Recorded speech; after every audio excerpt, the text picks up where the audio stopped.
Leur vie est digne d'un véritable film. Mariée en 1987 avec Bernard Tapie en Grèce, Dominique Tapie a vécu avec son mari toutes les épreuves, les joies et les peines que la vie et le monde des affaires leur ont imposées.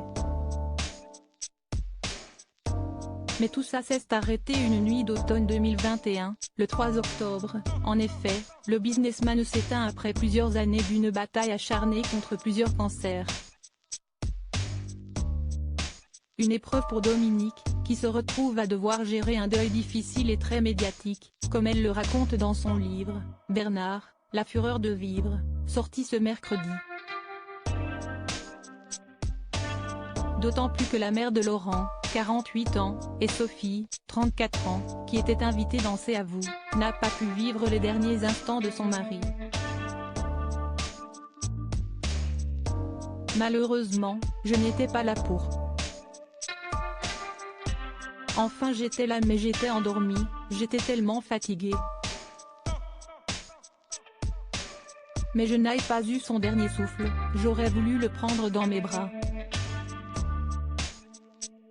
Il est parti comme ça, a-t-elle révélé avec beaucoup d'émotion dans la voix. Il faut dire que comme elle l'a expliqué plusieurs fois, la septuagénaire était épuisée d'avoir soutenu son époux pendant plusieurs années sans faillir.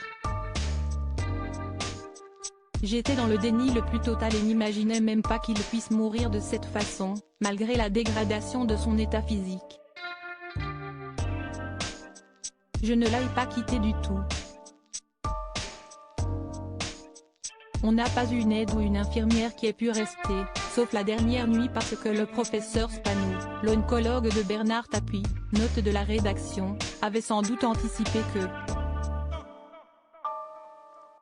Moi j'étais dans le déni le plus total, je lui ai dit, tu sais, ce n'est pas la peine de me mettre cette infirmière parce que la nuit, depuis 2-3 jours, il ne me réveille plus. J'étais épuisée. Mais il m'a dit elle va rester à côté. Et donc j'étais là, oui, mais pas à ses côtés, a-t-elle raconté dans l'émission de France 5. Des souvenirs difficiles, notamment celui de l'une des dernières conversations qu'elle a eues avec lui et qui a marqué la journaliste et chroniqueuse Émilie Tranay-Nguyen. Quand il sent la mort approcher, il vous demande l'impensable, il vous de partir avec lui. Lui demande-t-elle. Une question à laquelle Dominique Tapie a répondu par la négative, je suis désolée mais je suis pas prête, je ne suis pas prête à partir. Et on imagine bien la douleur de revivre ces mots, à peine un an après sa mort.